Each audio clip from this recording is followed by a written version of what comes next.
जब मेरी हाफिज कुरान बीवी की वफात हुई तो उसकी कब्र पर एक बंदर रोज आकर बैठ जाता और बहुत रोता और कब्र पर पंजे मारना शुरू कर देता और कब्र खोदने लग जाता। आखिर मेरी हाफिज कुरान बीवी से ऐसा कौन सा गुनाह हो गया था जो रोजाना बंदर उसकी कब्र को खोदता। बंदर कब्र खोदकर मेरी नेक बीवी की लाश को बाहर क्यों निकालने की कोशिश करता था? आखिर बंदर का उसके साथ क्या रिश्ता था? मेरा नाम फुरकान है और आज मैं बहुत ही गमजदा हूं क्योंकि मेरी बीवी फौत हो गई थी।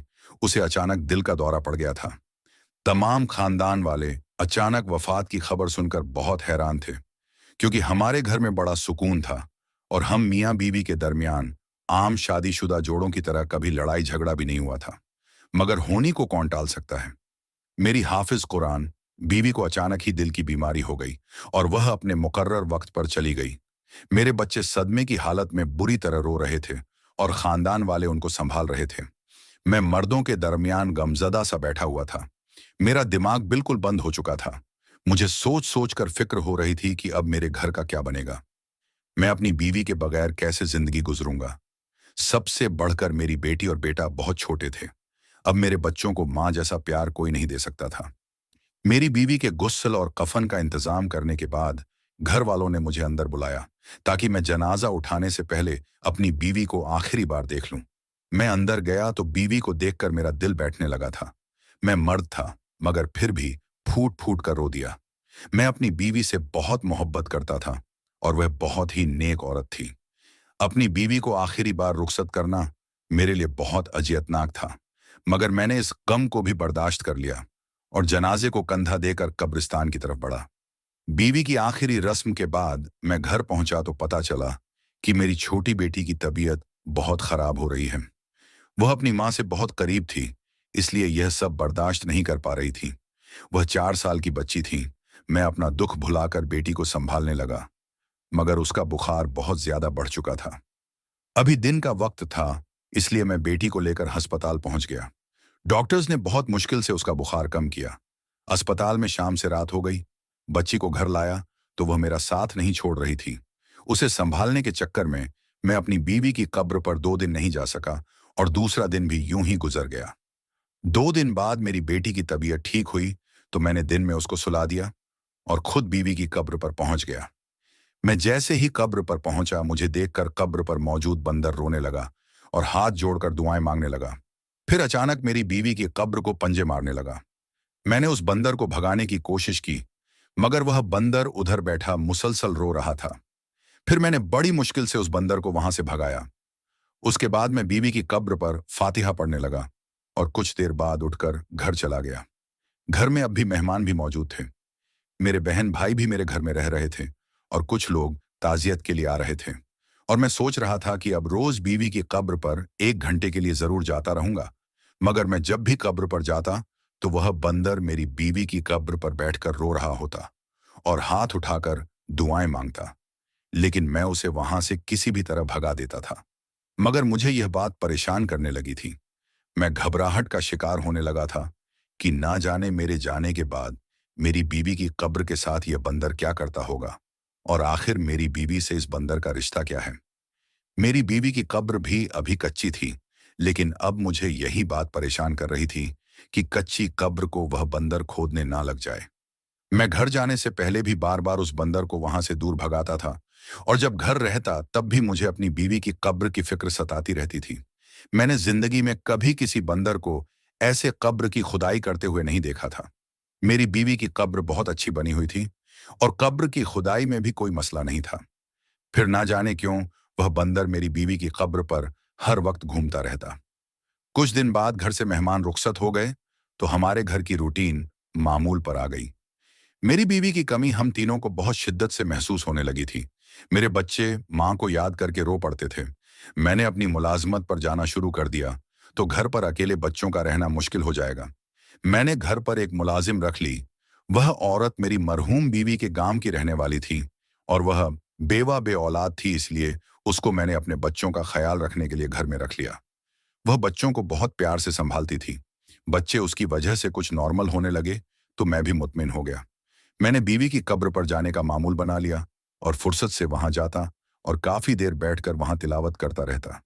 लेकिन वह बंदर अब भी मुझे देखकर मेरी बीवी की कब्र के आसपास ही रहता और मुझे अपनी तरफ माइल करके मेरी बीवी की कब्र को खोदने की कोशिश करता। शुरू में तो मुझे बहुत गुस्सा आता और मैं उसे मारकर भगा देता, मगर अब मैं सोचने पर मजबूर हो गया कि वह सब कब्र छोड़कर मेरी बीवी ही की कब्र पर क्यों आता है। लेकिन कब्र को बिला वजह खोलना भी मुमकिन नहीं था। एक नासमझ जानवर की हरकत पर मैं अपनी बीवी की कब्र नहीं खोल सकता था। मैं कितने ही दिन उसको जानवर समझकर उसकी बात नजरअंदाज करता रहा, मगर मेरा दिल बेचैन था। रातों को मैं सोने की कोशिश करता, मगर मुझे नींद नहीं आती थी। एक रात सोया तो ख्वाब में देखा मेरी बीवी एक कोठरी में बंद है और कोठरी में हर जगह आग लगी हुई थी। मेरी बीवी बहुत परेशान सी रो रही थी, मगर कुछ बोल नहीं पा रही थी। लेकिन उसकी बेबसी मुझे महसूस हो रही थी और उसी वक्त मेरी आंख खुल गई। मेरा पूरा जिस्म पसीने से तर था और मैं कांप रहा था। मैं कितनी देर बिस्तर पर सर पकड़कर बैठा रहा। मेरी बीवी तो बहुत नेक और हाफिज कुरान थी। मुझे लगा मैं सारा दिन अपनी बीवी की कब्र के बारे में सोचता हूँ, इसीलिए मुझे यह ख्वाब आया है। मैं उस ख्वाब को सुबह होने तक भूल गया और जिंदगी के मामलात में उलझ गया। मगर अगले रोज मैं कब्र पर गया तो वहीं बंदर फिर से कब्र के पास बैठा हुआ था। उसे देखकर मुझे अपना ख्वाब याद आया और मैंने बिना सोचे समझे उसे मारते हुए वहां से भगा दिया। मगर जब रात को सोया तो फिर से वही ख्वाब आया। इस बार मेरी बीवी आग और धुएं की वजह से बेहाल सी कोठरी में गिरी पड़ी थी और मैं बाहर खड़ा सब देख रहा था। मेरी आंख खुली तो मैं बहुत परेशान हुआ। मुझे समझ नहीं आ रहा था कि मैं इस मामले की गहराई तक कैसे जाऊं। मैं अगले रोज सुबह सुबह मस्जिद गया और इमाम साहब को अपनी परेशानी बताई। पहले तो इमाम साहब ने उस बंदर की बात सुनकर मुझे यही समझाया कि वह जानवर है जो नासमझी में ऐसी हरकत कर रहा है। तुम चंद रोज के लिए कुछ कांटेदार झाड़ियां काटकर अपनी बीवी की कब्र पर फैला दो ताकि जानवर वहां तक ना पहुंच पाए। मगर जब मैंने अपने ख्वाब का जिक्र किया तो इमाम साहब ने चौंक कर मुझे देखा। मुसलसल 2 रातों से एक ही ख्वाब के आने का सुनकर इमाम साहब भी सोच में पड़ गए और बोले, ख्वाब 2 तरह के होते हैं, एक शैतान की तरफ से और एक अल्लाह की तरफ से होता है। इमाम साहब बोले, हो सकता है यह ख्वाब अल्लाह की तरफ से इशारा हो या फिर शैतान तुम्हें बहका रहा हो। इसलिए तुम एक रात मस्जिद में इंतजार करो। अगर आज रात भी वही ख्वाब आए तो फिर मेरे पास आना। मैं तब तक इस मसले का हल सोचता हूँ। मैं वापस घर लौट आया। इमाम साहब से बात करके मुझे थोड़ी तसल्ली हो गई। मैंने मुलाजमत पर जाने की तैयारी की और बच्चों को तैयार करके स्कूल छोड़ने चला गया। मेरे दिमाग में अभी मरहूम बीवी का ख्याल चल रहा था। मैं दिल ही दिल में दुआ कर रहा था कि वह ख्वाब न का बहका हुआ हो, क्योंकि किसी अपने की कब्र को खोदना कोई आसान काम तो है नहीं और मैं नहीं चाहता था कि मेरी बीवी की आखिरी आरामगाह को तोड़-फोड़ दिया जाए। मेरे लिए तो इस बंदर का वहां आकर रोना और फिर कब्र को खोदने की कोशिश करना, यह हरकत नाकाबिले बर्दाश्त थी। मगर उसी रात जब मैं सोया तो मुझे फिर से वही ख्वाब आया। मेरा दिल बेचैन हो गया। मेरी बीवी कब्र में कोई मुश्किल झेल रही है। हालांकि मैं 3 बार ख्वाब में जाहिर तौर पर यही देख रहा हूं, वह आग मेरी बीवी के बदन को नुकसान नहीं पहुंचा रही, मगर वह आग मेरी बीवी के अतरा में फैली हुई है, उसे परेशान कर रही है। और यही बात अब जागने के बाद मैं समझ नहीं पा रहा था। मेरी बीवी हाफिज कुरान थी, एक पीर घराने से ताल्लुक रखती थी। उसने कभी किसी गैर मर्द को नहीं देखा था। मैंने शादी के बाद उसे कभी नमाज छोड़ते नहीं देखा था। उसने बच्चों को भी इसकी तालीम दी थी और मेरे साथ भी बहुत वफादार थी। फिर न जाने क्यों उसको कब्र में सुकून नहीं मिल रहा है। मैं तीसरी बार ख्वाब देखकर इतना बेचैन हुआ, मैं सुबह तक जागता रहा। सुबह की अनजान हुई तो मैं जल्दी से उठा और वजू करके मस्जिद की तरफ रवाना हो गया। फजर की नमाज अदा की और इमाम साहब के फारिग होने का इंतजार करने लगा। नमाजी उठकर जाने लगे तो मैं उठकर इमाम साहब के पास चला गया। मैं बोला, इमाम साहब, मैंने रात फिर वही ख्वाब देखा है। मैं बेचैनी की वजह से इमाम साहब से अर्ज किया कि आप मुझे कोई हल बताएं ताकि मेरी बीवी अपनी कब्र में सुकून से सोए और मुझे भी वह ख्वाब तंग ना करें। इमाम साहब गहरी सांस लेकर बोले कि इसका अब आखिरी हल यही है कि कब्र खोलकर देखा जाए। वह बोले कि अगर खुदा नखास कब्र में मौजूद मुर्दे पर अल्लाह का अजाब आया हुआ है तो फिर हम चाह कर भी कब्र नहीं खोल पाएंगे, क्योंकि हमें अल्लाह की जानिब से इजाजत नहीं मिलेगी। लेकिन अगर कोई और वजह होगी तो हम कब्र खोलकर देख लेंगे और फिर शायद कोई हल भी नजर आ जाए। इमाम साहब की बात ने मेरे रोंगटे खड़े कर दिए। अपनी बीवी पर अल्लाह की तरफ से नाजिल होने वाला अजाब का मैं तो तसव्वुर भी नहीं कर सकता हूं। मैं इमाम साहब के साथ कब्रिस्तान की तरफ बढ़ा तो मेरी टांगें कांप रही थीं और मैं अल्लाह से बार बार दुआ कर रहा था कि मेरी बीवी की कब्र में कोई और ही मसला हो, मगर अल्लाह का अजाब ना हो। मैंने इमाम साहब को बताया, मेरी बीवी बहुत नेक थी, उस पर अल्लाह का अजाब नहीं आ सकता। उसने तो सारी जिंदगी भलाई का काम किया है। उसके वालिद भी बहुत नेक थे। इमाम साहब बोले कि दिलों का राज सिर्फ अल्लाह जानता है और अल्लाह बड़े से बड़ा गुनाह माफ कर देता है। वह रहीम भी है, करीम भी है और अल्लाह ताला छोटे से गुनाह पर सख्त पकड़ भी कर सकता है। इसलिए इंसान को कहा जाता है, हमेशा संभल कर रहे। इमाम साहब के साथ कब्रिस्तान पहुंचा तो आज भी वही बंदर मुझे देखकर फिर से रोते हुए मेरी बीवी की कब्र खोद रहा था और कब्र पर बैठकर दुआएं भी मांग रहा था। मैं उसे भगाने के लिए आगे हुआ तो इमाम साहब ने कहा, इसको मारना मत, हो सकता है यह सब कुछ अल्लाह के हुक्म पर कर रहा हो, इसलिए आराम से इसको हटाओ और जिस जगह को यह खोद रहा है पहले वही जगह खोद कर देखो। इमाम साहब की बात मैंने मानी और आगे बढ़ा। मैंने उस बंदर को हटाकर उस बंदर के निशान लगाई हुई जगह से मिट्टी हटाना शुरू किया तो वह बंदर भी आराम से एक तरफ बैठ गया। मैं दिल में दरूद शरीफ पढ़ रहा था और कब्र भी खोद रहा था। जब मैं उस जगह की गहराई में पहुंचा तो मुझे झटका लगा। वह मंजर देखकर मेरा कलेजा कांप गया। मैं चीख मारकर कब्र से दूर हो गया। इमाम साहब जो मेरे पीछे खड़े थे कदम बढ़ाकर आगे हुए और कब्र में बने उस गड्ढे में देखने लगे। इमाम साहब बेशाख फिर अल्लाह का विर्द करने लगे, जबकि मैं बच्चों की तरह रो पड़ा। मुझे यही गम खाए जा रहा था। मेरी बीवी इतनी अजियत सह रही थी पर मुझे कुछ खबर ही नहीं हुई। मैं गम से रोता जा रहा था जबकि इमाम साहब का जिस्म कांप रहा था। उस रोज मैंने अपनी मरहूम बीवी की कब्र में जो कुछ भी देखा वह मेरी जिंदगी का सबसे भयानक मंजर था। जिंदगी भर अपने घर वालों को आराम और सुकून वाला बिस्तर देने वाले लोग अपने प्यारे की मौत के बाद कितना बेबस हो जाते हैं। मैं भी उस बंदर को देख रहा था जो मुझे पहले से इशारा देने की कोशिश कर रहा था, मगर मैं उल्टा उसको ही मारकर भगा देता। वह नासमझ जानवर फिर भी मेरी मदद करना चाहता था। मौलवी साहब ने मुझे देखकर पूछा, क्या तुमने कभी महसूस किया किसी ने तुम्हारी बीवी की कब्र को खोदकर यह हरकत की हो? मैंने इमाम साहब को बताया कि मैं रोजाना बिला नागा अपनी बीवी की कब्र पर आ रहा हूं, मगर मैंने इस कब्र पर कोई तब्दीली नहीं देखी सिवाय इस बंदर के, मगर मैं इसे भी यहां से भगा देता था। मेरी बात पर इमाम साहब हैरान होने लगे और बोले, ऐसा भी नहीं हो सकता कि कब्र खोले बगैर यह सब किया गया हो। जो हरकत तुम्हारी बीवी के साथ कब्र में की गई है, इसके लिए कब्र को खोदना तो जरूरी है। अचानक इमाम साहब बोले, तुमने अपनी बीवी को अपनी निगरानी में कब्र में उतारा था। उनके सवाल पर मैंने हाँ में सर हिलाया और कहा, मैं चाहे जितना भी गमजदा था, मगर जब मेरी बीवी को कब्र में उतारा जा रहा था तो मैं उस वक्त वहां मौजूद था, इसीलिए उसकी कोई गुंजाइश नहीं थी कि उस वक्त यह हरकत की जाए। इमाम साहब ने मुझे उसी वक्त पुलिस को बुलाने को कहा। मैंने उसी वक्त पुलिस को बुलाकर यह सारा मामला उनके हवाले कर दिया। मेरा तो रो रो कर बुरा हाल हो गया था। एएसपी साहब मुझे तसल्ली दे रहे थे। पुलिस ने गौर से तफ्तीश की और फिर पुलिस ने सादा कपड़ों में कब्रिस्तान की निगरानी करनी शुरू कर दी। मुसलसल 12 दिन की निगरानी के बाद मेरी बीवी के मुजरिम पकड़े गए।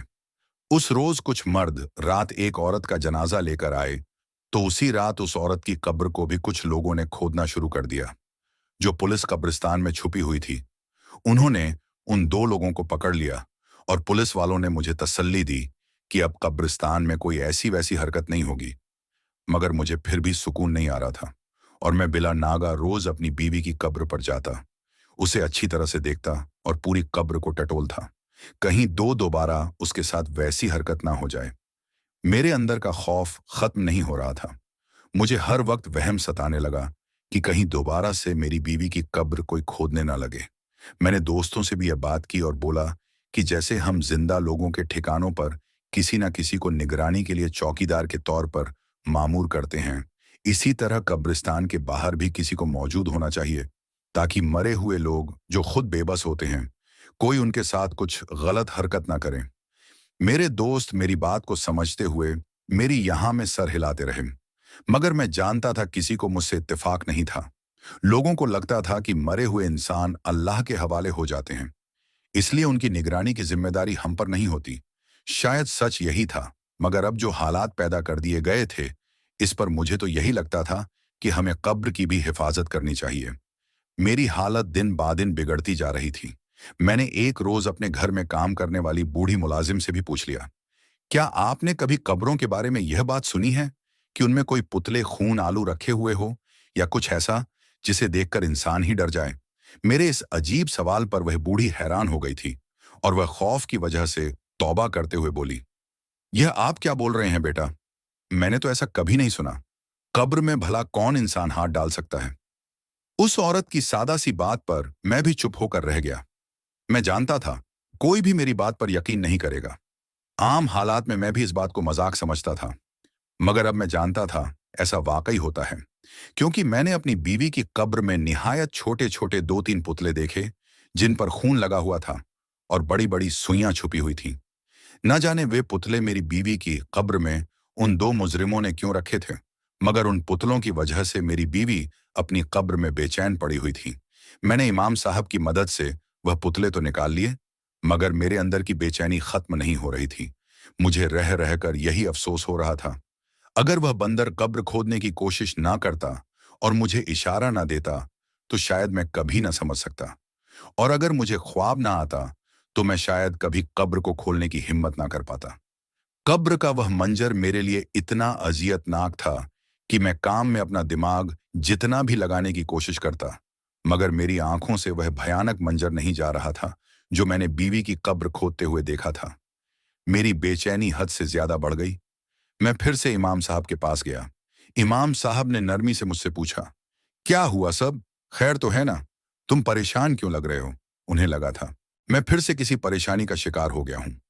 तब इमाम साहब के पूछने पर मैंने कहा, इमाम साहब मुझे चैन नहीं आ रहा। मैंने जब से वह मंजर देखा है, मुझे सुकून नहीं मिल रहा। रातों को सो नहीं पाता हूं। मुझे बार बार यही लगता है, कहीं मेरी बीवी की कब्र पर वह सब कुछ फिर से ना हो जाए, मेरी बीवी को कोई तकलीफ ना पहुंचाए। हमें कब्रों की निगरानी के लिए भी कोई चौकीदार रखना चाहिए। इस पर इमाम साहब बोले, आप फिक्र ना करो, दोबारा ऐसा नहीं होगा। और कब्रिस्तान की निगरानी यही है कि हम अपने पीरों की कब्र पर जाकर रोजाना फातिहा पढ़ा करें। कब्रों को लावारिस छोड़ने का यही हाल होता है। फिर इमाम साहब बोले, क्या किया हमारे मुसलमानों की अक्ल को जंग लग गया है, वह शिर्क में मुब्तला होने लगे हैं। इमाम साहब बोले, ये सब काला जादू करने वाले ही ऐसी हरकतें करते हैं, और काला जादू हमारे इस्लाम में सख्त हराम है, और अल्लाह ताला की तरफ से इस अमल को शिर्क ठहराया गया है, और शिर्क एक ऐसा गुनाह है जिसकी बिल्कुल कोई माफी नहीं। मैं इस बात पर अब मुर्दा सा हो गया। काला जादू तो हमारे यहाँ आजकल छोटे मोटे घरों में बहुत आम हो चुका है। काला जादू करने वाले और किसी दूसरे को तकलीफ पहुंचाने वाले और पुतले बनाकर दूसरों की कब्रों में रखने वाले घूमते फिर रहे हैं। उनके मुर्दे कितने बेचैनी का शिकार होते हैं। ऐसा करने वाले लोग किसी दूसरे की तकलीफ और परेशानी का बिल्कुल ख्याल नहीं करते और एक साथ कई लोगों को तकलीफ पहुंचा रहे होते हैं, मगर उन्हें परवाह नहीं होती। इमाम साहब बोले, शायद उस बंदर ने इन गुनाहगारों को तुम्हारी बीवी की कब्र खोदकर इसमें पुतले रखते देख लिया था, इसलिए वह तुम्हें इशारा दे रहा था। मगर कुछ लोग तो ऐसे होते हैं जिनकी कब्रों में सारी जिंदगी तावीज और पुतले पड़े रह जाते हैं, मगर कभी किसी को खबर तक नहीं होती, और मुर्दे अपनी कब्रों में ऐसी चीजों की मौजूदगी की वजह से बेशक का शिकार रहते हैं। इमाम साहब ने मुझसे कहा, तुम खुशनसीब हो, तुम्हें अल्लाह ताला की तरफ से भी इशारा मिल गया। मैंने रोते हुए इमाम साहब से कहा, मेरी बीवी बहुत नेक थी, इसलिए शायद उसकी बेचैन को अल्लाह ने खत्म कर दी। और यह भी सच है कि जानवर इंसान से ज्यादा वफादार होते हैं। प्यारे दोस्तों, आज का यह वाकया आपको कैसा लगा? मुझे उम्मीद है कि आज का यह वाकया आपको बहुत ही ज्यादा पसंद आया होगा। ऐसे ही वाकयात सुनने के लिए हमारे चैनल को सब्सक्राइब कर लें।